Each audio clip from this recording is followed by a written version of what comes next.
On va commencer donc Jean chapitre 4.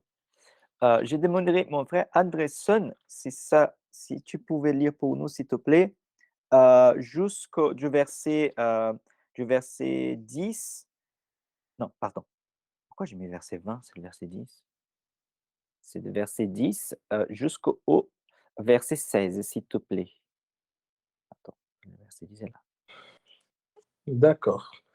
Alors, Jésus lui répondit, si tu connaissais le don de Dieu et qui est celui qui te dit, donne-moi à boire, tu lui aurais toi-même demandé à boire et il t'aurait donné l'eau vive. Seigneur, lui dit la femme, tu n'as rien pour puiser et le puits est profond. D'où aurais-tu donc cette eau vive? Es-tu plus grand que notre père Jacob qui nous a donné ce puits et qui en a bu lui-même ainsi que ses fils et ses troupeaux? Jésus lui répondit, quiconque boit de cette eau aura encore soif, mais celui qui boira de l'eau que je lui donnerai n'aura jamais soif. Et l'eau que je lui donnerai deviendra en lui une source d'eau qui jaillira jusque dans la vie éternelle. La femme lui dit, Seigneur, donne-moi de cette eau afin que je n'ai plus jamais soif et que je ne vienne plus puiser ici. Va, lui dit Jésus, appelle ton mari et viens ici. Amen. Amen. Je demanderai Rebecca de lire à partir du verset 17 jusqu'au verset 26, s'il te plaît. La femme répondit, je n'ai pas de mari. Jésus lui dit, tu as bien fait de dire je n'ai pas de mari, car tu as eu 5 maris, et l'homme que tu as maintenant n'est pas ton mari. En cela tu as dit la vérité. Seigneur, lui dit la femme, je vois que tu es un prophète. Nos ancêtres ont adoré sur cette montagne, et vous dites, vous, que l'endroit où il faut adorer est à Jérusalem. Femme, lui dit Jésus, crois-moi, l'heure vient où ce ne sera ni sur cette montagne, ni à Jérusalem que vous adorerez le Père. Vous adorerez ce que vous adorez ce que vous ne connaissez pas. Nous adorons ce que nous connaissons, car le salut vient des Juifs. Mais l'heure vient, et elle est déjà là, où les vrais adorateurs adoreront le Père en esprit et en vérité. En effet, ce sont là les adorateurs que recherche le Père. Dieu est esprit, et il faut que ceux qui l'adorent en esprit et en vérité. La femme lui dit, je sais que le Messie doit venir, celui que l'on appelle Christ. Quand il sera venu, il nous annoncera tout.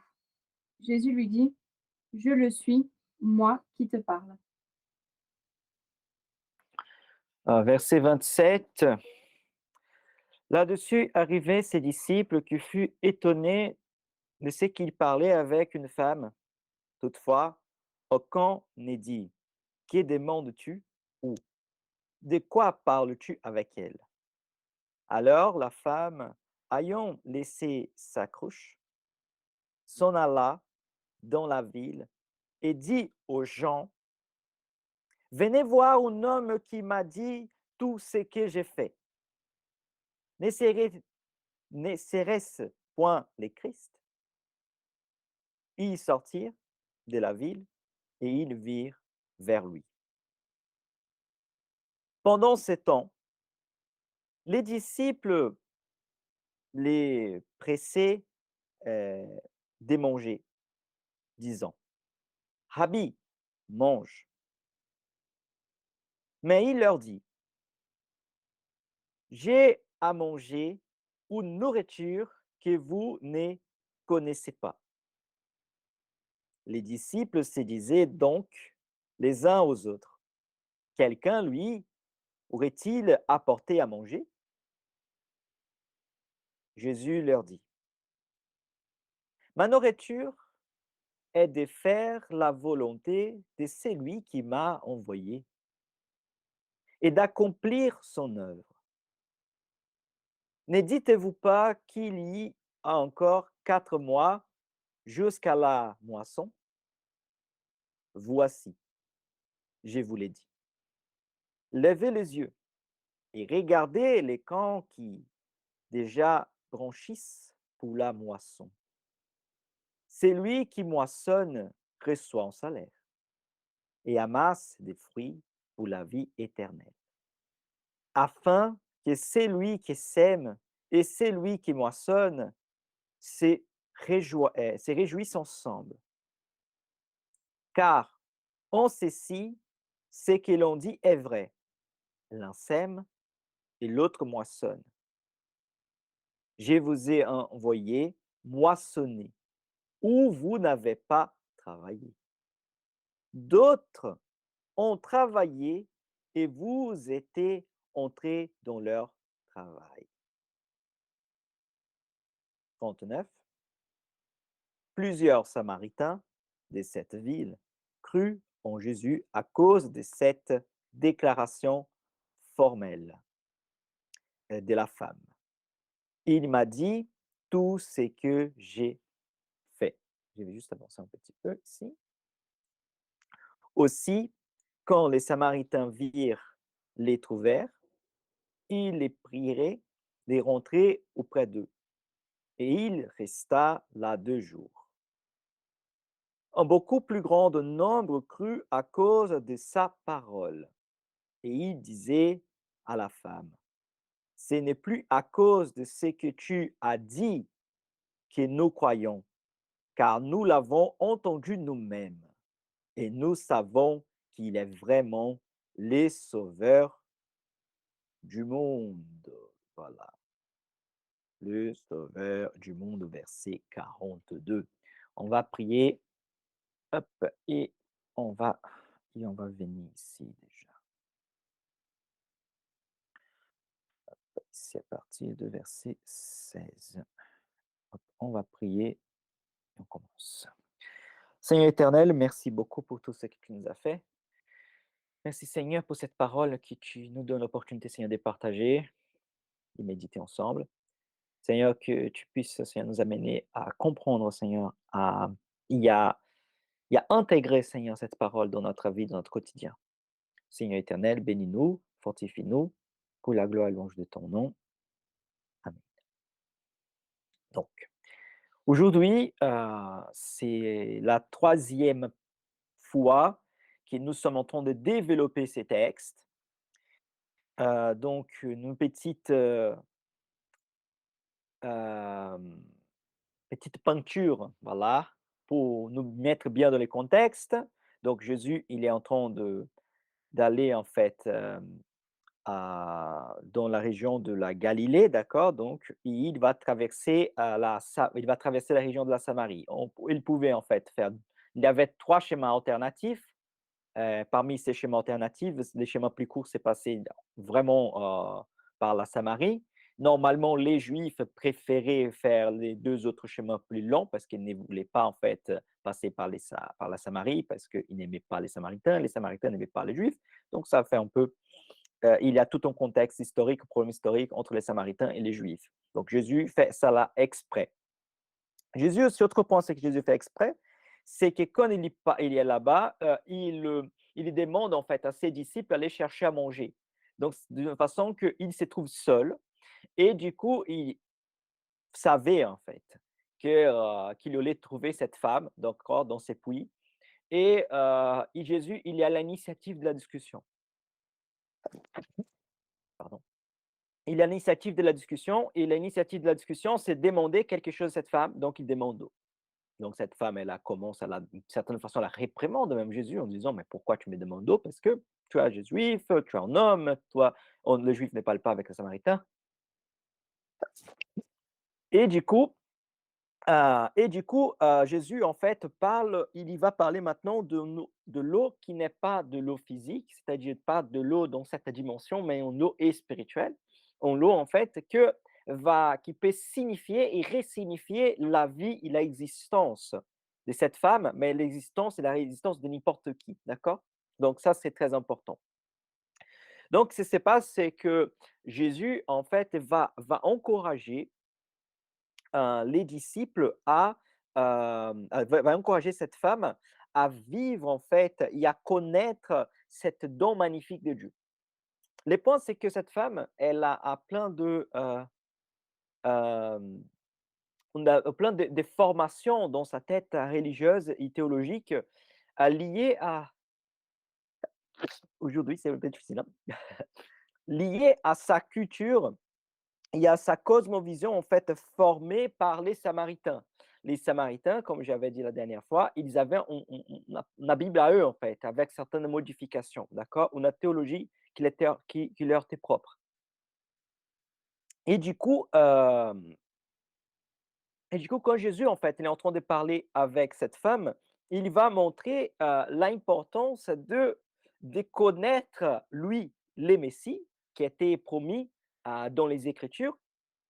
Il va parler en fait que la puissance de ce qu'il va transmettre et qu'il peut transmettre à cette femme, ça ne va pas finir seulement en elle, mais qui va en fait déborder et qui va en fait toucher plusieurs personnes, plusieurs d'autres personnes. C'est super intéressant parce que ce texte, quand il continue à son développement, va parler que les disciples ils arrivent et quand les disciples arrivent, ils voient que Jésus était seul en train de parler avec une femme qui c'est totalement étonnant. Pourquoi? Parce que les disciples vont se dire, mais comment en fait, un homme, un rabbin, un homme qui a beaucoup, on va dire, de respect, comme Jésus, en maître, pourrait être en train de parler avec une femme aussi samaritaine. Donc la culture des disciples de Jésus, c'est quelque chose aussi qui les étonnait énormément. Pourtant, Jésus, en fait, et les disciples qui avaient, en ayant le respect envers Jésus, ils ne vont pas oser dire quoi que ce soit à Jésus parce qu'en fait, ils en sont totalement soumis, ils sont totalement respectueux envers Jésus aussi. Les points, c'est que Jésus, il parlait des soifs et maintenant aussi, dans le développement du texte, je vais avancer un peu, il va parler des nourritures. Et ça, c'est intéressant parce que donc il va utiliser un langage figuré du lot de la vie, mais il lui dit aussi de la nourriture qu'il y a à manger. Les disciples vont toujours voir dans cet aspect, on dirait, physique, hein, de notre dimension, dire dans la nourriture, mais comment nourriture? Nous sommes allés chercher à manger, nous sommes allés amener quelque chose à manger, et comment il peut dire qu'il y a quelque chose à manger? Donc, les disciples, tu vois, donc Jésus, il a fait le même parallèle qu'il a fait avec cette femme en parlant de l'eau, il a fait le même parallèle en parlant de la nourriture, d'accord? On voit clairement que Jésus, il va s'en servir de cette idée de pain et de la nourriture, pardon, pour parler en fait de la volonté du Père. C'est-à-dire que Jésus il va dire que il s'est nourri, bon, c'est une façon figurée, hein, quand il y accomplit et quand il fait la volonté du Père. Autrement dit, quand Jésus il est en train de témoigner à cette femme de ce qu'il est, de qui il est, et de le projet de Dieu pour l'humanité, qui s'inclut aussi cette femme, Jésus est comme s'il était en train de s'y nourrir. Et Jésus, en fait, nous dit la même chose en disant que nous sommes en train de nourrir notre âme, nous sommes en train de nourrir notre être quand nous accomplissons, quand nous faisons la volonté de notre Père, quand nous faisons la volonté de Dieu. Donc, c'est là aussi nous faire nourrir notre âme, nourrir notre esprit. Et c'est là, en fait, c'est les messages que Jésus, il y va apporter aux disciples, d'accord? Donc, en encourageant les disciples à comprendre que la nourriture ne consistait pas seulement du pain quotidien, de ces pains que nous allons à la boulangerie peut-être acheter et manger, mais du vivre en fait totalement en coordination avec ce que Dieu nous demande de faire et de vivre euh, parfaitement dans la vision du royaume de Dieu. Donc, un point très important dans ce texte, c'est que Jésus, il y va montrer clairement à cette femme que on ne peut pas s'attacher à des aspects physiques. Quand je parle des aspects physiques, je parle par rapport au temple là. Parce que cette femme elle disait: «Ah nos pères», parce que dans la théologie, on va dire, samaritaine, l'endroit, en fait, pour adorer, c'est à Sychène, si je me rappelle bien, donc c'est chez eux, en fait, ils sont Samarie, donc il dit: «Nos pères», voilà, parlons de la théologie samaritaine, disent qu'il faut adorer par ici. Les Juifs disent qu'il faut adorer par là. Et donc il faut adorer où? Et Jésus, il dit: «Mais c'est pas là-bas, c'est pas ici, mais c'est en esprit, en vérité. Pourquoi vous êtes attachés en fait en endroit? Pourquoi vous êtes attachés, c'est ceci, c'est cela? Si vous ne comprenez pas qu'il faut adorer en esprit, en vérité. Bon, comprenez pas évidemment, mais ce qui m'étonne, c'est que même encore aujourd'hui, les gens encore, c'est la même compréhension. Tu vois? C'est-à-dire que ce texte, Jésus avait dit à cette femme, avait parlé avec cette femme à plus ou moins 2000 ans. D'accord? Et, heu, et les gens encore aujourd'hui se posent la même question en disant: «Mais il faut adorer où? Il faut aller ceci, il faut aller là-bas, il faut faire partie de ces groupes ici, il faut faire partie de ces groupes là-bas, il faut aller, faire un pèlerinage à Jérusalem pour adorer». Il y a encore, c'est plein de cet aspect, cet attachement religieux qui nous emprisonne est encore très présent, en fait, dans notre essence, dans notre esprit. Et par exemple, un exemple très pratique qui est très évident pour nous tous. Nous sommes ici, ce matin, en train de cultiver Dieu ensemble, en train d'adorer Dieu ensemble. Chaque personne est dans un endroit géographique différent. Pourtant, nous sommes tous ensemble, en esprit, en vérité, en train d'adorer Dieu. D'accord? On voit clairement que adorer Dieu, ça ne consiste plus à un endroit physique. Ah, mais les apôtres, l'apôtre Paul ne se réunissait pas sur Internet pour adorer Dieu. Mais évidemment qu'il ne se réunissait pas sur Internet pour adorer Dieu. Internet n'existait pas à cette époque. Mais s'il existait, forcément, il aurait s'en servir de les réseaux sociaux pour faire des réunions, pour parler, pour enseigner, pour partager la parole de Dieu. Il aurait s'en servi de tous les moyens nécessaires pour le faire. D'accord? Donc, c'est ça, en fait, qui nous devons comprendre que l'ouverture de notre compréhension en pensant que Dieu, il n'a pas de limites. Si, en fait, dans je sais pas, dans une autre planète quelconque, l'homme aurait pu faire la civilisation, aurait pu recommencer, Dieu serait là présent, d'accord? Et on pourrait adorer, glorifier Dieu dans cette autre planète, dans notre bout de l'univers, parce que Dieu, il n'a aucune limitation, d'accord? Donc, les problèmes, c'est que nous voulons, en fait, mettre Dieu dans une case religieuse, d'accord? Et dire à Dieu ce qu'il peut ou ce qu'il ne peut pas faire, déterminer à Dieu ses limites en disant: «Non, non, ça, tu ne peux pas faire parce que cela n'est pas en fait absorbé, n'est pas en fait, aligné avec ma compréhension théologique. Donc Dieu, tu ne peux pas faire ça. Dieu, tu ne peux pas dire ça. Pourquoi tu ne peux pas dire? Parce que en fait, moi, si j'étais toi, je n'aurais pas à dire ça. Donc si moi, je n'aurais pas à dire, Dieu ne peut pas dire non plus. Ah Dieu, tu ne peux pas, agir de cette manière-là. Pourquoi tu ne peux pas agir? Parce que moi, je pense que tu ne peux pas agir de cette manière. Donc si tu agis de cette manière, donc tu vas entrer en conflit par rapport à ce que je pense de toi. Autrement dit, donc, tu ne peux pas dire. Nous ne, ça, évidemment, j'ai dit de manière explicite, c'est qui, de manière implicite, est ancré dans notre être, est ancré dans notre compréhension.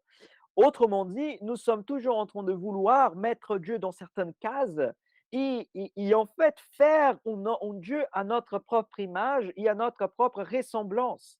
Et nous sommes en train de créer des fois un Dieu chrétien, un Jésus chrétien, mais on doit se soumettre, on doit se soumettre à la volonté de Dieu. On doit se soumettre à ce que Dieu veut de nous. On doit se soumettre à ce que Dieu dit, à ce que Dieu détermine, et pas ce que nous voulons déterminer. Et c'est exactement cet enseignement que Jésus est en train d'apporter à cette femme. En faisant cette femme, elle a sortir de ces cases, de ces paramètres qui, elle, étaient enseignés et qu'elle était conditionnée tout au long de sa vie, au point de dire, c'est ici ou c'est là-bas.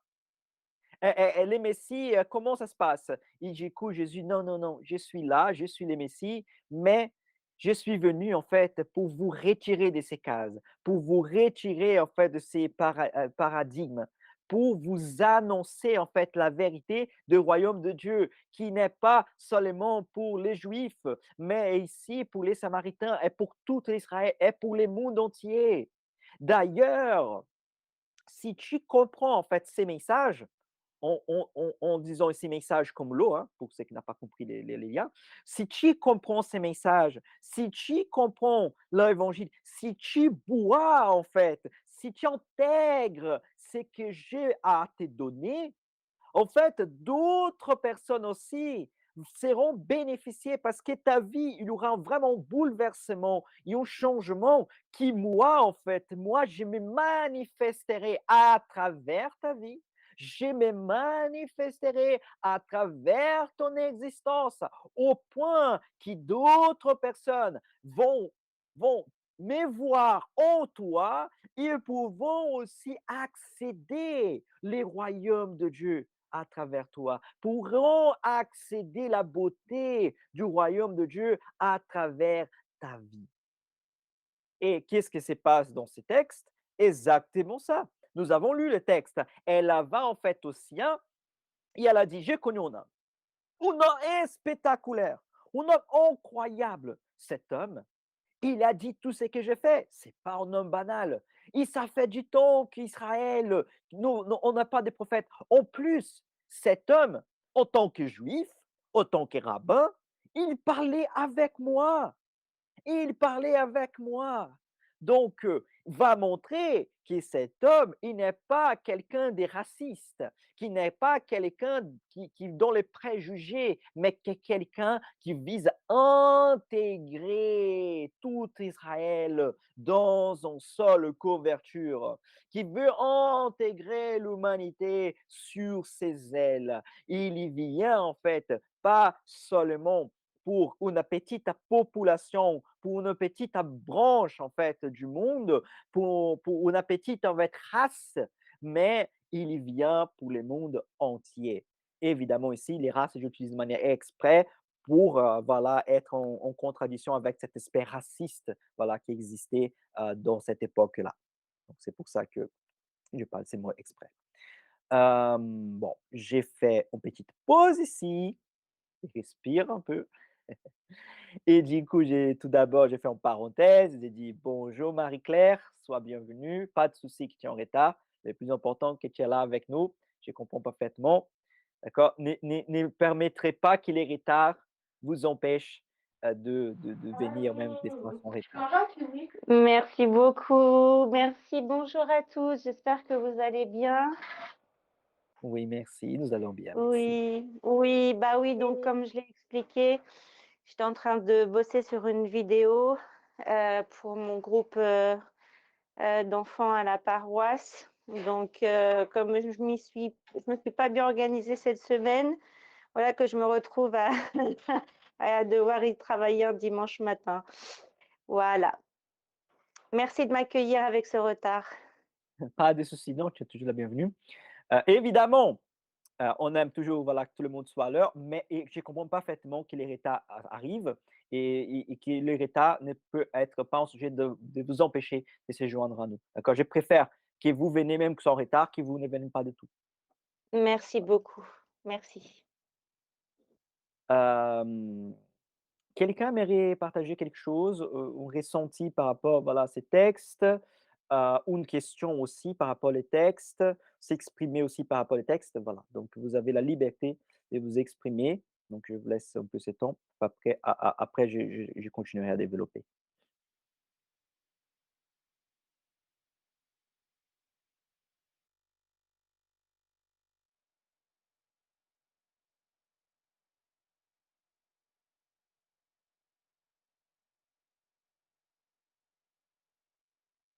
Tout est clair? Non, pour moi, oui. Merci, mon frère Mathieu. Chérie, tout est clair pour toi? Ça me fait peur quand je... Oui, Oui, oui, Agnès? Oui, moi, je souhaite savoir ton point de vue par rapport à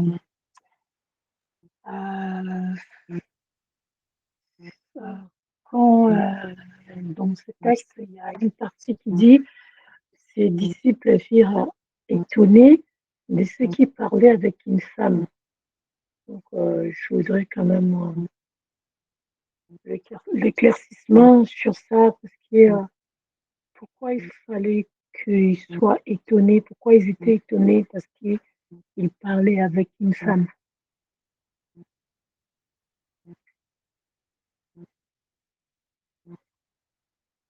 C'est un peu ça, merci. Oui, parfait, parfait. Merci beaucoup, Marcia, pour ta question. Voilà, c'est le verset 27, hein. Et du coup, en fait, ils sont, voilà, là-dessus arrivèrent ses disciples, qui furent étonnés de ce qu'il parlait avec une femme. Toutefois, quand on est dit: «Que demandes-tu?» ou «De quoi parles-tu avec elle?» Alors la femme, ayant laissé sa cruche, s'en alla dans la ville et dit aux gens: «Venez voir un homme qui m'a dit tout ce que j'ai fait. Ne serait-ce point les Christ?» Ils sortirent de la ville et ils virent vers lui. Bon, à cette époque-là, donc c'était au 1er siècle, hein, un homme, et surtout dans cette culture, hein, un homme ne parlait pas avec une femme à condition, en fait, que cette femme, c'était son épouse, c'était sa fille, d'accord? Mais un homme ne s'adressait pas à une femme. Un homme ne parlait pas à une femme. Donc, ça fait partie de la culture. Un homme, une femme ne se parlent pas, d'accord? Cette idée des potes, d'accord? Des potes, des potes filles et garçons, ça n'existait pas à cette époque-là, hein. Donc, les garçons sont amis des garçons, les filles sont amies des filles. Donc, n'existait pas cette interaction, cette intégration que nous avons. Cette idée, bon, je vais dire quelque chose un peu absurde, hein, cette idée d'une école qu'avec des filles, garçons tous mélangés, ça n'existait pas. Bon, évidemment, cette idée même d'école n'existait pas. Mais comprenez ce que je vais dire, n'existait pas cet mélange en fait social. Peut-être que pendant qu'il y a des enfants, peut-être, hein, ça je mets un peu comme conjecture, en certaines limites d'âge, il y a encore peut-être une certaine tolérance, mais à partir d'un certain moment, voilà, l'homme à droite, les filles à gauche, hein. Évidemment, c'est juste la façon d'exemplifier les choses. Donc, quand Jésus, il est vu, en fait, entendait parler avec une femme, ça étonnait les disciples parce que cela ne fait pas du tout partie de la culture. Donc, c'est mal vu, en fait, dans la culture d'un homme parler avec une femme. Surtout que Jésus, il est en train de parler avec une femme tout seul. Il n'avait personne d'autre. Il y avait un homme, une femme, tout seul, en train de discuter. En plus, cette femme, tout nous amène à croire que cette femme a une réputation douteuse. D'accord? Pourquoi? Parce qu'elle va chercher l'eau à midi. Voilà, on va dire, quand le soleil il frappe plus fort. Donc, si on allait chercher de l'eau, on va chercher de l'eau dans le moment que le soleil frappe moins fort. Donc, c'est-à-dire qu'elle a voulu être tout seule, en fait, en train de chercher de l'eau, et probablement parce qu'elle était critiquée, parce qu'elle était persécutée, parce qu'elle n'était pas forcément très appréciée. Probablement, c'était ça. Tous nous ont dit qu'on peut que c'était ça, d'accord? Et du coup, ça montre en fait cet aspect. Donc Jésus, il brise cet aspect social et culturel en parlant avec une femme. Autrement dit, Jésus, il ne va pas en fait entrer dans une case qui la société de son époque déterminait qu'un homme devait faire. Et Jésus, il ne respecte pas. Pourquoi? Parce que Jésus, en fait, il n'est pas soumis à des paradigmes humains pour accomplir et faire la volonté de Dieu. Parce que s'il était, en fait, soumis à ces paradigmes, voilà, il ne serait pas le Messie, il ne serait pas Dieu. Mais bon, ça, c'est encore un peu plus. Marie-Claire, tu as levé la main, donc peut-être que tu aimerais Merci aborder beaucoup. ça. C'est rien. Oui, c'était pour rebondir sur la question, sur ce qui venait de se dire. En fait, on pourrait dire que Jésus ne nous voit ni homme ni femme, mais il nous voit comme des enfants de Dieu, en fait. Il ne nous conçoit pas et conçoit pas notre existence ou ce que l'on est selon qu'on est homme et femme, il nous met tous sur un même pied d'égalité. Est-ce que c'est bien ça? En fait, je vais essayer, je vais essayer de développer un peu plus, d'accord? Parce que ce que tu dis est vrai, mais il pourrait être mal compris. Et donc, c'est pour ça que je vais essayer de développer un peu plus, d'accord? Pour voir si nous sommes alignés en fait dans la même compréhension aussi. Mmh? D'accord. Parce que si j'étais dit oui, et après, pas forcément alignement, je suis en train de dire oui pour quelque chose que c'est pas nécessairement ce que je suis en train de développer, et c'est pas seulement que nous voyons dans tous les textes. Bon, et pour ça, je vais commencer par un contexte, c'est-à-dire que des Écritures. La Bible nous dit clairement, en fait, que il y a, que l'homme et la femme, et que l'homme et la femme sont des êtres qui vont se compléter.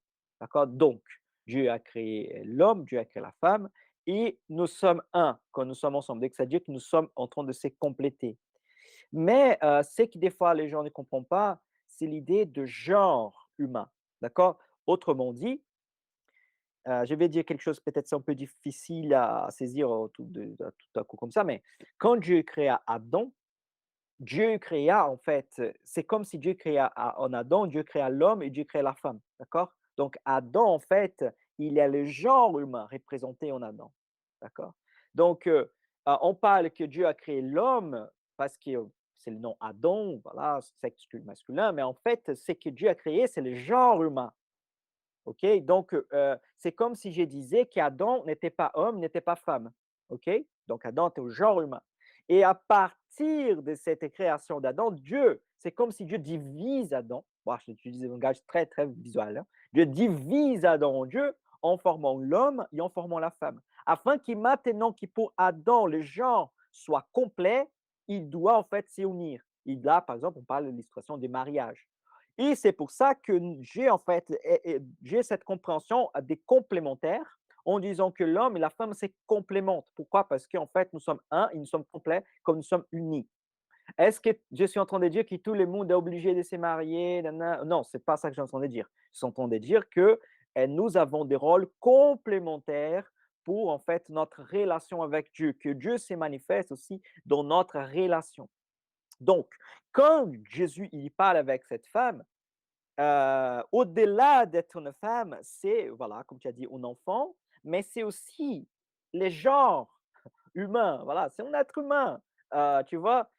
Bon, je sais que dire comme ça aujourd'hui, ça pourrait être mal pris, en fait, c'est pas du tout le but. Le but, c'est donner plus de lumière au contexte en disant, en fait, qu'un homme est le genre humain, que la femme est le genre humain, et qui, du coup, Jésus, il parle avec l'être humain, et qui, le but, c'est pas sauver seulement les hommes, c'est pas sauver seulement les femmes, mais c'est sauver tout le monde. Et que Jésus, il ne veut pas, en fait, entrer dans ces paradigmes sociaux et cette détermination sociale pour, en fait, l'empêcher d'accomplir sa volonté. Dieu, il n'est pas le Dieu seulement pour les hommes. Dieu est le Dieu pour tout le monde, pour la femme aussi. Donc, les femmes peuvent parler avec Dieu, les femmes peuvent prier Dieu, les femmes peuvent avoir une intimité avec Jésus, clairement. Pourquoi? Parce qu'il n'est pas un homme simplement, tu vois, il y a le homme dans le sens physique, mais à niveau d'identité, elle est Christ. Et les Christ ne se limite pas par un sexe. Les Christ, il y est Dieu, il se manifeste pour venir pour tout le monde. Donc, de même façon qu'un homme peut parler avec Dieu, une femme aussi peut parler avec Dieu. De même façon que Dieu vient parler avec un homme, Dieu aussi vient parler avec une femme. Dieu n'est pas limité au sexe. Dieu n'est pas dit, ah, je vais parler avec cette personne parce qu'elle est un homme, je ne peux pas parler avec cette personne parce qu'elle est une femme. Tu vois? Sinon, en fait, nous sommes en train de brider Dieu. Et là, en fait, ça montre aussi un autre aspect de cette divinité de Christ. Pourquoi? Parce que si Jésus était juste un prophète, il aurait peut-être été bridé par certains aspects culturels. Mais comme il est Dieu, il n'est pas en fait bridé par cet aspect. Même s'il est dans un corps d'un sexe masculin, d'accord? Euh, on ne peut pas penser que Dieu est du sexe masculin. Ouais, parce que c'est ça, en fait. Je pense, Dieu, c'est comme si Dieu a un organe génital masculin. Les gens pensent ça. C'est absurde de penser quelque chose, d'accord? Mais je dis ça pour qu'il soit bien en clair pour tout le monde, d'accord? En disant Dieu est au-delà de tout ça. Et Dieu, il vient de dire au début, qui était là avec la semaine dernière, était avec nous, on parlait du baptême, ce qui est dans le premier verset là, en disant que Jésus lui-même ne baptisait pas, c'était les disciples qui baptisaient. Pourquoi? Parce que quand les disciples baptisaient, c'était comme Christ lui-même baptisé. Donc, c'est-à-dire que Dieu n'a pas limité à ça. Après, nous voyons ici qu'il n'est pas limité à les aspects géographiques.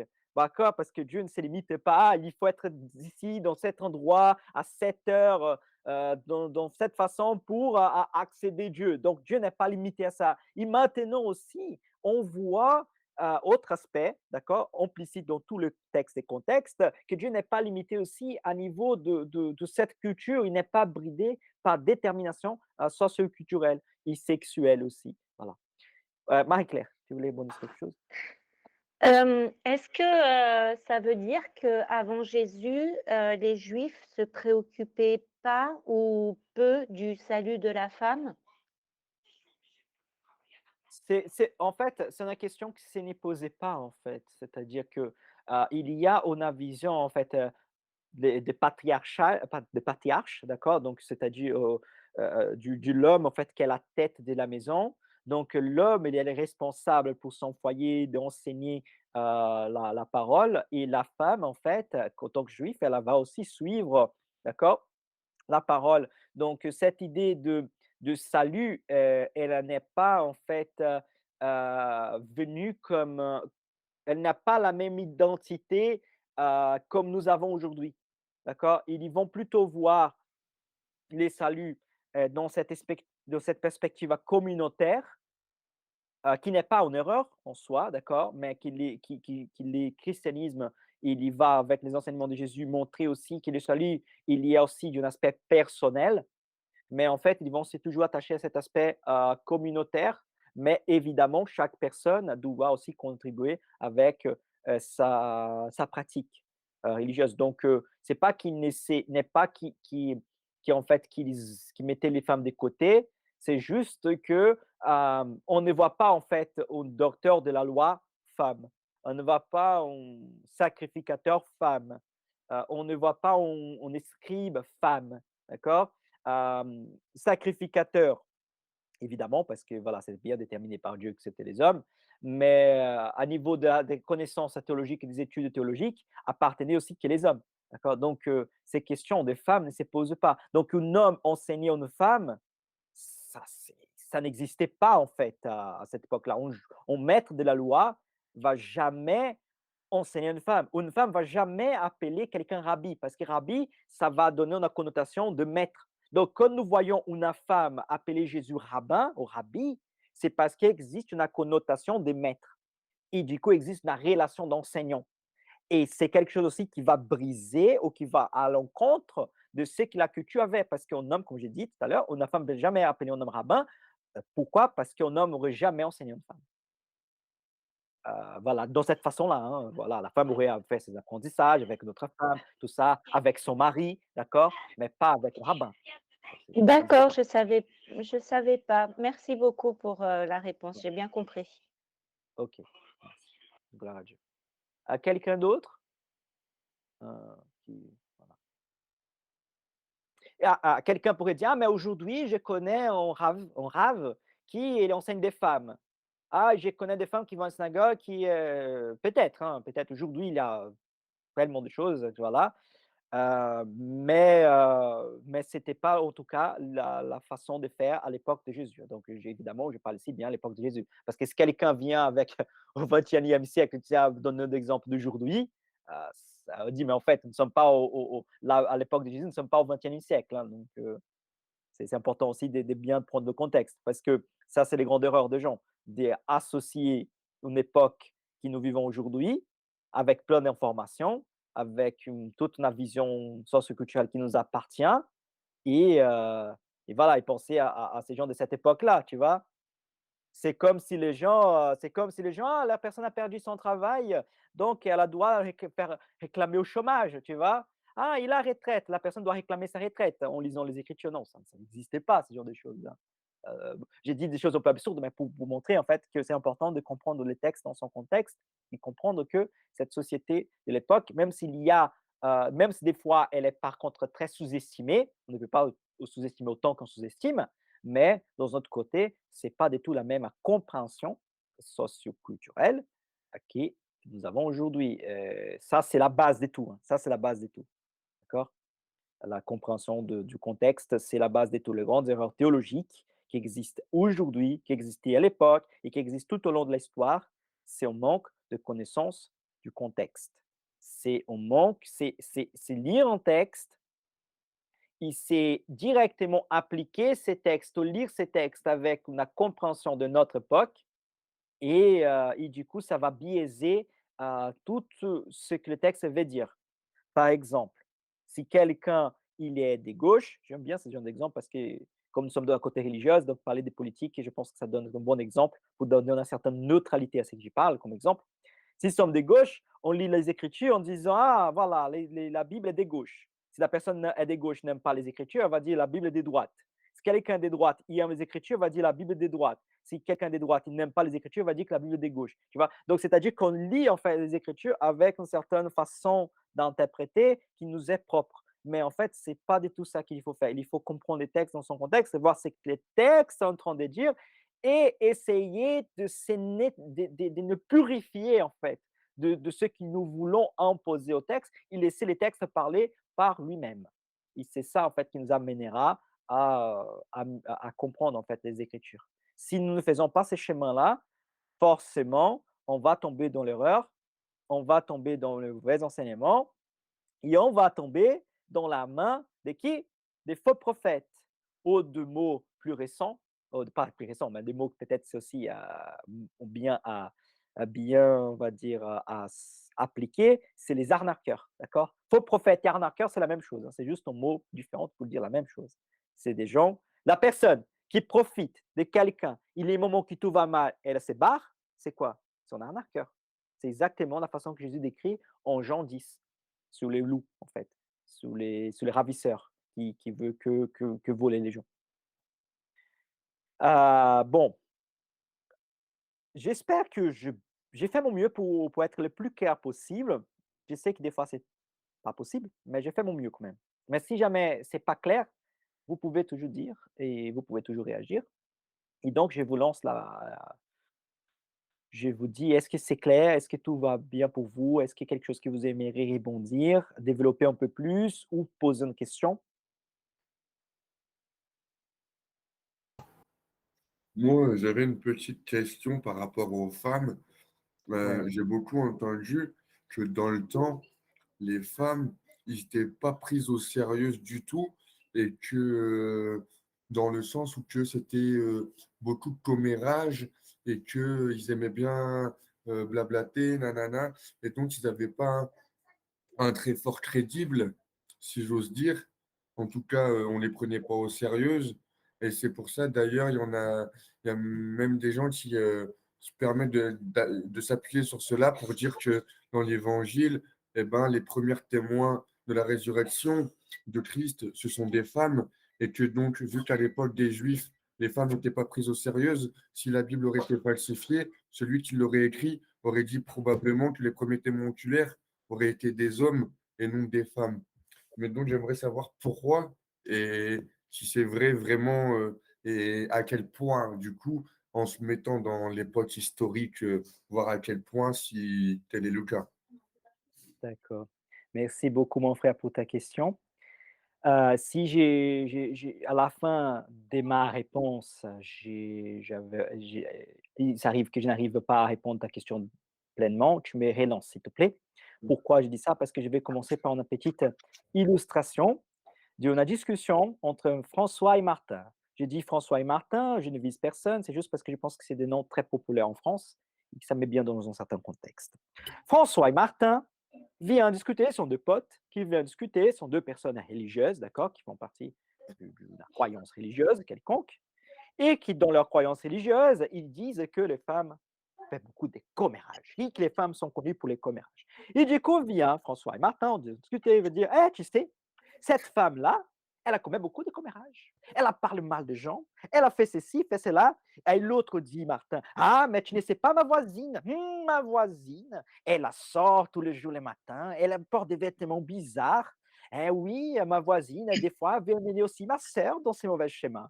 Ah, et François dit, ah, mais il ne faut pas se faire laisser, hein, parce que, tu sais, les femmes commettent beaucoup de commérages, ils parlent derrière le dos des gens, observent la vie de tout le monde, ils parlent derrière le dos. Les hommes ne sont pas comme ça, hein, nous ne sommes pas comme ça. Mais tu sais, il y a une copine de ma classe qui elle sort avec plein de garçons. Ouais, elle sort avec plein de garçons. Ça ne se fait pas, hein. Une femme comme ça, on ne veut pas, hein. Elle est belle quand même, mais non. Et après, tu sais, elle a venu parler avec moi. Mais moi, je suis un homme de Dieu. Moi, je ne me laisse pas tenter, hein. Et François, dans son côté, il dit, eh oui, tout à fait, tout à fait. Mais oui, ah, regarde cette femme qui est en train de passer dans la rue. Bizarre, hein. Ah oui, je la connais. Et j'étudie avec elle dans ma salle de course, tu vois. Bon, en tout cas, on va arrêter là, hein, parce que nous, comme nous sommes des hommes de Dieu, on ne fait pas des commérages, donc on ne parle pas des autres, hein. Donc, et voilà, les gens prennent ces schémas, ils Mm. vivent sa vie. J'adore, Pourquoi j'ai dit cela? Pourquoi j'ai j'adore, dit cela? Oui,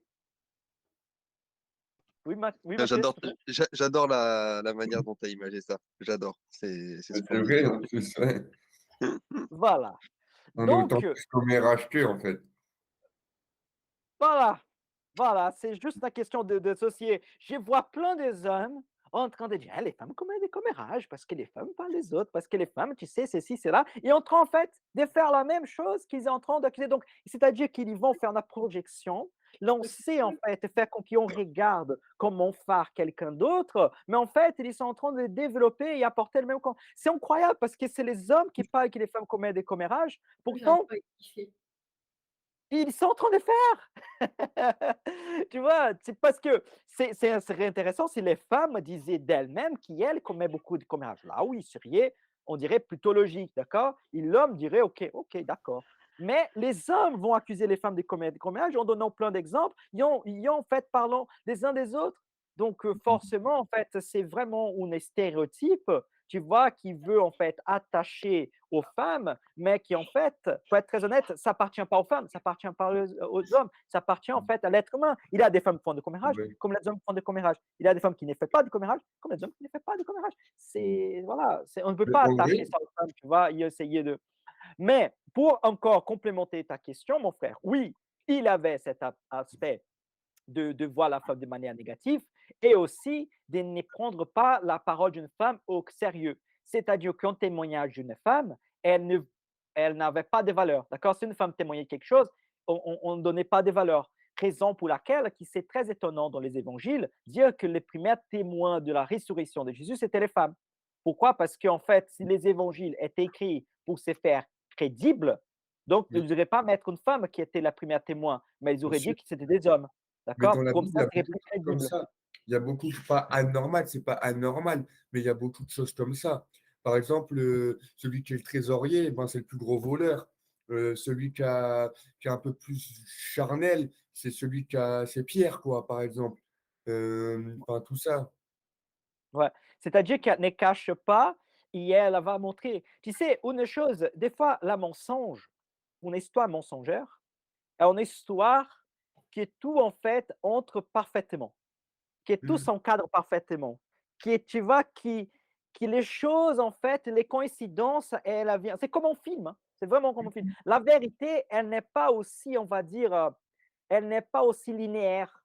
Elle n'est Mhm. pas aussi, la vérité, elle n'est pas aussi construite comme ça. Construite. La D'accord. vérité, on peut, des fois, chaotique, tu vois. Même La trop vérité, simple. des fois, elle a des choses qui ne sont pas aussi logiques, en fait, dans la Mhm. perspective d'une histoire. Donc, Oui, si oui. on allait construire une histoire, on ne la pourrait pas construire comme la vérité en elle-même. Donc, c'est ça, en fait, que C'est c'est vrai. intéressant d'observer. C'est vrai. Dans le sens où que parfois, la vérité est d'une simplicité très, très, très simple et que un mensonge, eh ben, il va être plutôt construit pour faire crédible et donc c'est prémédité. Ouais. Tandis qu'une Et, vérité, c'est ouais, et la vérité ne va pas avoir un narratif qui va arranger ou qui va totalement dans le sens qui arrange plus la personne qui les dit ou la personne qui l'annonce, d'accord? Pourquoi? Parce que on donne un exemple des femmes, voilà, que tu disais tout à l'heure pour exemplifier ta question, ou une femme qui elle témoigne de la résurrection de Jésus. Donc ils vont dire en fait, ça ne les arrange pas en fait de les Mhm. dire ça à l'époque. Et ça montre cette caractéristique de vérité. Mais pour les gens de l'époque, en lisant ça, ils disent mais tu vois? Donc ça, c'est intéressant aussi d'observer. Ça, c'est Mhm. intéressant de comprendre aussi et ça montre aussi la perspective de l'évangile de Christ qui Oui, va en fait et pas donner plus de valeur aux femmes, mais donner aux femmes la juste valeur en fait qu'elles méritent et qui à cause de toute une certaine oppression, toute une façon d'une certaine domination masculine, d'accord? Je ne suis pas dans un discours féministe ici, hein, s'il te plaît, mais je mhm. suis dans un discours biblique. Non, parce que sinon, on a féministe et dit, ouais, c'est ça, voilà, les patriarches. Non, c'est pas du tout ça. Ce que je suis en train de dire, c'est qu'il dit les Écritures. Les Écritures montrent en fait que Jésus va donner la juste valeur aux femmes, mais aussi en fait dire aux femmes, autant que rôle des femmes, l'homme autant que rôle d'homme, il y a ce rôle complémentaire. Il pas en fait un rôle de n'existait pas en a guerre des sexes, d'accord, mais on a complémentarité qui Ouais. nous unit en fait avec notre relation avec Dieu. J'ai fait ces discrets des fois, c'est important de les faire parce que sinon, parce que sinon les gens vont le prendre, tu vois, pour notre sens, tu vois. Et c'est Mais, important de. du coup, avant, pour résumer, du coup, avant, à l'époque juive, euh, avant que Jésus arrive, jusqu'à, on va dire, à sa résurrection, on va dire que il y avait quand même beaucoup d'écart entre l'homme et la femme, tandis que maintenant, après Jésus, après la résurrection, l'homme et la femme sont exactement pareils si on se tient à Galates 3:21. Euh, Non, j'ai Non? compris tout à fait. Non, j'ai compris ce que tu as dit, mais en fait, il y avait un grand problème entre les femmes et les hommes à l'époque de Jésus. Il y a encore aujourd'hui des grands problèmes entre les hommes et les femmes encore aujourd'hui. Je pense qu'il s'améliorait avec l'influence du christianisme au long de l'histoire. Et ça s'améliore encore aujourd'hui. Des fois, je vois qu'il y a des excès, d'accord? Mais c'est tout à fait une construction. En Christ, quand on dit qu'il n'existe pas d'homme, il n'existe pas de femme, c'est pas dans la perspective d'égalitarisme, mais c'est dans la perspective relationnelle, d'accord? Il n'existe pas d'esclaves, il n'existe pas de livres, c'est dans la perspective relationnelle. Dieu ne fait pas exception des personnes, pas par rapport à l'argent, par rapport au sexe, par rapport, mais chaque personne a un rôle, une contribution à donner au royaume de Dieu, autant que riche, autant que pauvre, autant qu'esclave, autant que libre, autant que femme, autant qu'homme, au point, par exemple, qu'il a des Moraviens, par exemple, des hommes moraviens qui étaient connus comme des grands missionnaires, et des gens qui se vendaient comme des esclaves pour évangéliser les esclaves. Ok, autrement dit, ils se mettaient dans une condition d'esclavage pour qu'ils puissent accéder à certaines personnes, ils partageaient l'évangile qui autrement, ils n'auraient pas pu faire telle chose. Ok, Ah ouais, donc l'évangile des Christ, il y va attendre en fait toute catégorie de la société, il y va aller dans tout le domaine de la société, pour tout le d'accord. monde, pour toutes les nations. Il sent en fait, comme j'ai dit et je répète, ne pas faire d'exception des personnes. Dans ce sens-là que l'apôtre Paul est en train d'enseigner. L'apôtre Paul D'accord. n'est pas en train de dire que l'homme et la femme ont le même rôle et qui Non. maintenant ne peuvent faire la même chose parce qu'en fait, un homme ne peut pas tomber enceinte. D'accord? Mm. Et voilà, D'accord. il y a C'est de certaines choses que l'évangile. Dieu a fait. Dieu a Mais- fait un homme pour être un homme, Dieu a fait une femme pour être une femme, et Dieu a fait le deux pour que dans l'union avec lui, la complémentarité et la bénédiction puissent se manifester sur la terre. D'accord? Donc la vie, elle est faite à partir de l'union d'un homme et d'une femme. Oui, OK? oui, oui. Ah, mais aujourd'hui, il a la question biologique, insémination. Je ne parle pas de ça, je parle de la perspective biblique, d'accord? Que la Mhm. vie, elle est formée à partir de l'union d'un homme et d'une femme. Tout à Point. fait. Voilà. Tout à fait. Ouais, mais bon, c'est parce que sinon, les gens, parce que si quelqu'un prend ces discours isolés, il va penser que je suis en train de parler d'autre chose. Non, je suis en train de Mm. parler des Écritures. Ah, mais c'est parce que des fois, tu sais, les gens, ils aiment bien prendre la rareté, tu vois, le cas exceptionnel. Ah ouais, mais il y a le cas exceptionnel, ça existe quand même alors. Ouais, mais non. Ouais, ouais, ouais. Non, En fait, on oui, dit mon que frère les Mathieu? exceptions sont faites pour confirmer la règle. Ouais, ouais, ouais, Oui, c'est ça. exactement, exactement. Et ça, c'est les grandes erreurs. Et tu vois, la personne, elle dit un truc, et la personne apprend des exemples d'exceptions idiots, tu vois. Il dit, écoute, tiens, mais regarde, mais en fait, c'est des exemples, des exceptions idiots tu vas utiliser un exemple pour faire, en fait, non, c'est pas ça, en fait. Ouais, tout à fait. Très bien dit, mon frère Mathieu. Très bien dit. Bon, J'espère avoir réussi à bien développer, mais est-ce que c'est clair pour tout le monde? Est-ce qu'il y a quelque chose que vous aimeriez développer, rebondir avant qu'on finisse l'écoute? C'est clair pour moi, frère. Oui, tout va Merci. bien. Mon frère Adresson, tout va bien? Oui, tout va bien pour moi, merci. OK, OK. Marie-Claire? Pour moi aussi, ça va. Merci. Oui, ça va bien. OK. Et Mathieu, si tu n'as pas manifesté, je pense que aussi c'est clair pour toi. Tout va bien. Donc, oui? J'allais dire un truc, mais j'ai Ouais, oublié. Euh, ouais, voilà.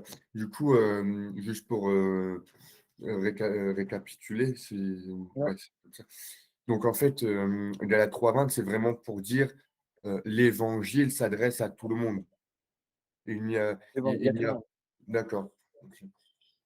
L'évangile est à tout le monde, à toutes les personnes, sans exception, et que chaque personne, dans sa relativité et dans sa perspective, elle a peut en fait être la source de bénédiction et que Dieu ne fait pas exception des personnes. Au contraire, Dieu va utiliser la personne dans son contexte, dans sa formation, dans son vécu pour partager l'évangile. Autrement Mhm. dit, cette femme samaritaine, Jésus l'a appelée à venir à lui. Jésus l'a donné en fait l'eau de la vie. Elle a bu cette eau et elle a partagé qui? Avec les Juifs au temple de Jérusalem? Non, elle a Mhm. partagé avec les siens en Samarie.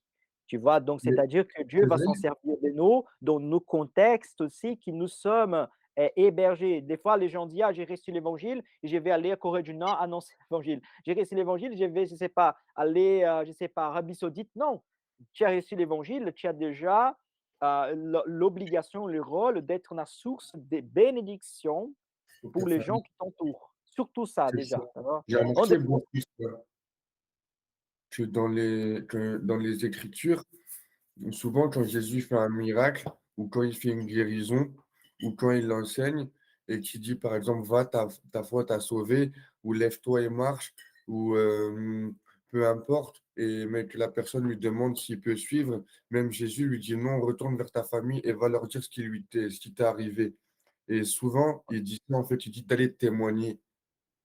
Ouais, ouais, tout à fait. Il y a des gens qui oui, tout à fait. Il y a des gens qui Jésus va dire ça, par exemple, le monsieur de Gadar, là, qui nous avons lu parler hier, par exemple, quand il est libéré, Jésus lui a demandé quoi? D'aller aux siens et témoigner de ce qu'il a fait pour lui, d'accord? Il y a d'autres que Jésus permet de suivre. Bon, ça dépend, d'accord? Donc, Donc, c'est pas tout le monde qui Jésus permet de suivre, c'est pas mais Jésus, en fait, va donner, attribuer un rôle, en fait, à ces gens-là, d'accord? Par exemple, cette femme samaritaine, tout semble dire qu'elle n'a pas nécessairement allé suivre Jésus de droite à gauche, mais mm, elle a suivi Jésus en témoignant de lui aux Samaritains. mm, C'est assez d'accord. important. Mais OK, donc, donc c'est on doit en comprendre que nous, jeunes dans la foi, en tout cas pour ceux qui y sont, ceux qui ont été appelés là, et ceux qui sont appelés, les premières personnes que tu dois évangéliser, en gros, avant d'aller évangéliser dans la rue, dans le métro ou dans un autre pays, il faut d'abord évangéliser les tiens subtilement. Oui, tout à fait, Je dis tout à fait. En subtilement fait, parce que la meilleure manière d'évangéliser, c'est témoigner de ce que Jésus a fait dans sa vie, en disant: «Moi, j'étais un voleur, j'étais un drogué, j'étais quelqu'un de corrompu, j'étais un quelqu'un qui vivait vraiment on a vécu vraiment dans la débauche et maintenant je suis transformé». Et les gens qui t'entourent vont voir cette transformation en toi, qui je peux te dire qu'un psychologue, comportementaliste aurait beaucoup de difficultés de l'appliquer, en fait, au court période de temps, on peut parler dans la perspective de la psychologie comportementale, qui d'ailleurs c'est quelque chose que j'aime beaucoup, c'est un miracle. Mhm, Et du coup, ils vont dire, en fait, c'est un miracle. Même la personne qui n'est pas un psychologue comportementaliste peut voir que c'est un miracle, en fait, telle chose. Et mhm, du coup, à partir de ça, il y a quelque chose de surnaturel qui est passé dans la vie de cette personne. Et à mhm, partir de cela, autre personne a dit, moi aussi, je vais être transformé et je vais me ressembler plus à cette entité qui est plus puissante, bonne et parfaite. Et la personne va vouloir aussi connaître Jésus. mhm, Donc, cette idée de vouloir avant de vivre l'évangile, avant d'être Christ pour les gens qui nous entourent, vouloir être Christ pour les gens ailleurs, c'est mensonge, c'est un grand mensonge, d'accord? Vouloir prêcher l'évangile à droite, à gauche, sans vivre l'évangile dans notre foyer, c'est un mensonge. C'est un avis des mensonges. D'accord. Ah, mais oui, c'est un avis des mensonges. Ah, mais la personne a dit des choses correctes. Oui, la personne a dit des choses correctes, mais elle vit dans un mensonge. D'accord? Mm. Même si, ah, mais il y a des gens qui s'est convertis avec ces discours. Gloire à Dieu. Amen. Je suis très heureux pour ça. Mais elle-même, elle a vit dans un mensonge. Parce que même si elle prêche l'évangile, d'autres personnes sont libérées, ça ne vient pas grâce à elle, ça vient grâce à la puissance de Dieu, mais elle-même est en train, en fait, de se perdre. Bien sûr. D'accord? Pourquoi elle est en train d'enverser les choses? Tu vois, c'est comme quelqu'un vouloir aller à la fac sans avoir déjà faire les brevets, c'est ça qu'on dit en français? Ouais. Faire les bacs, en Le- fait. Donc, tu es en train de faire en sauter des étapes qui, en fait, qui tu ne peux pas, en fait, les faire parce que tu ne vas pas réussir à tenir le rythme. D'accord? J'ai pas un autre meilleur exemple, mais bon, je pense que c'est Oui, clair. d'accord. J'espère que c'est clair pour Oui, le c'est monde. clair. Et c'est Ouais. pour ça que la Bible déclare à un moment, Paul et Silas répondit, crois au Seigneur Jésus et tu seras sauvé toi et ta famille. C'est très important parce que là, on peut voir que du coup, ça passe toi en premier. Tu seras sauvé toi avant et si ton comportement est adéquat dans ton foyer et ta famille viendra à Jésus. Non, c'est pas. Non, non, non, non, non, non, non. Non, Ils en se fait, font. oui, je comprends ce que tu dis, mais là, c'est ça qui est le problème de la lecture que je viens de dire. Euh, Regardez ces textes. L'apôtre Paul, il est en train de parler avec quelqu'un, d'accord? De cette époque-là. Il est en train de parler avec cette personne. Et c'est à cette personne qu'il va adresser cette parole. Donc, c'est pas parce que Dieu va sauver lui et sa famille que Dieu va sauver moi et ma famille. D'accord? Parce que cette parole n'était pas adressée à nous. Cette parole était adressée à la personne de là. Et c'était la parole venue de l'apôtre Paul. C'est pas parce qu'un apôtre dit à quelqu'un qui était malade, lève-toi, il marche, ou ouvre tes yeux, il voit, ou ouvre ta bouche et parle, qui moi, en fait, dans la rue, je vais trouver quelqu'un qui est muet ou qui est aveugle, que je vais dire ouvre tes yeux et regarde, et la personne va le faire. D'accord? Donc, c'est une parole spécifique à quelqu'un d'un contexte. Et aussi, ça rejoint la question que Marie-Claire avait posée tout à l'heure, à un contexte des têtes, c'est-à-dire que l'homme est la tête de la maison. Autrement dit, l'homme comme le représentant de la maison, en venant à Christ, il amène aussi toute sa famille à Christ. C'est pour ça qu'il est dit, en fait, venez à Christ, que toute ta famille vient à Christ. Aujourd'hui, dans un couple traditionnel française, admettons que la femme est athée, si l'homme, en fait, il vient à Christ, il va dire, ah, maintenant, il faut que tu convertisses à Jésus aussi. La femme va dire non. Tu vois? Ouais, ça n'existe pas, en fait. Ça ne correspond pas à notre contexte, d'accord? Mais par exemple, dans un contexte oriental, ou certaines tribus, d'accord, un homme qui s'est converti à Christ, par exemple, il y a des tribus, par exemple, indiennes, pas nécessairement au Brésil, qui, par exemple, le chef de la tribu s'est converti à Jésus, et toute la tribu s'est convertie à Jésus aussi. Pourquoi? Parce qu'il suit l'exemple du chef de la tribu, d'accord? Et des fois aussi, à cause du refus du chef de la tribu, toute la tribu aussi refuse. D'accord? Donc, il existe des fois cette relation. Donc, il faut comprendre les choses dans son contexte. Des fois, c'est ça l'erreur. Parce que les gens vont dire ces textes, ils vont lire à quelqu'un qui est jeune de converti en disant mais crois à Jésus, que toi et ta famille sera sauvés. Et des fois, n'en sera pas. D'accord? C'est pas ça que les textes. Ça peut se passer. Mais non. Mais Ah, mais il faut témoigner, il faut vivre l'évangile pour que ces gens se convertissent. Non, c'est un mensonge, ça. Personne ne s'est converti parce qu'elle a vu la transformation en nous. Dieu s'en sert de la transformation de notre vie pour pour que faire les gens comprendre. viennent à Christ. Oui, D'accord? oui. Donc, on ne peut pas inverter les rôles. C'est important de mettre ça en clair. Mais euh, dans le cas où l'homme il reçoit l'appel de Jésus et il devient un chrétien, mais Ouais. que dans sa famille, genre, elle rejette l'évangile, lui, à un moment donné, il doit les prêcher ailleurs quand même, non? Il doit les Ah non, évangéliser. je n'ai pas dit ça. Je n'ai pas dit que non. Je n'ai pas dit qu'il ne peut pas prêcher. J'ai dit en fait que la personne n'a même pas encore une maturité d'intégrer l'évangile dans sa propre vie. et elle avait en fait commencé à enseigner. D'abord, il faut D'accord, ok. intégrer l'évangile dans sa propre vie. Ok, Tu vois, avant de commencer à courir, il faut apprendre à marcher. bien D'accord? sûr. Le bébé n'arrive même pas à se tenir debout, comment il va vouloir courir? D'accord? Mm. Donc, d'abord, il faut intégrer dans notre vie quotidienne l'évangile en vivant et en pratiquant l'amour pour après pouvoir enseigner les autres. Tu vois?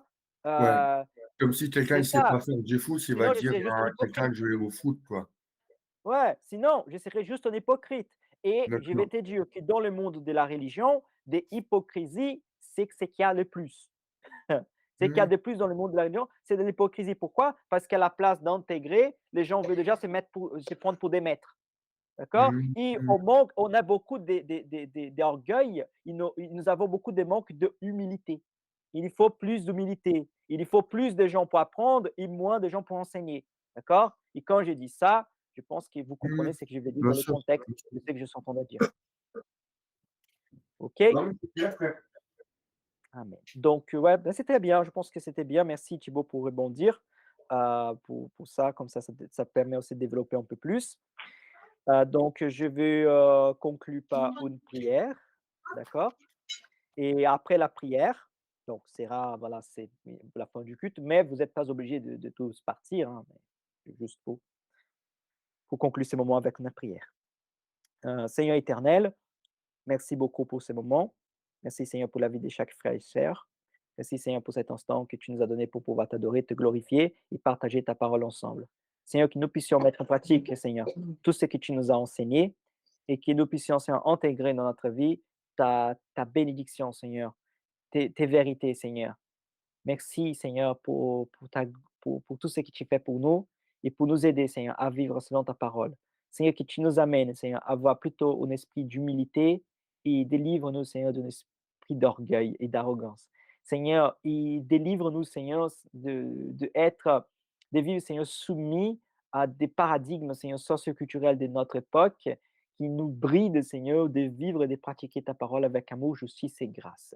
Seigneur éternel, qu'au-delà d'une vision politique, qu'au-delà d'une vision religieuse, qu'au-delà d'une position, je ne sais pas, sexiste, économique ou quoi, que nous ayons la vision de ton royaume de Dieu pour la gloire et louange de ton nom.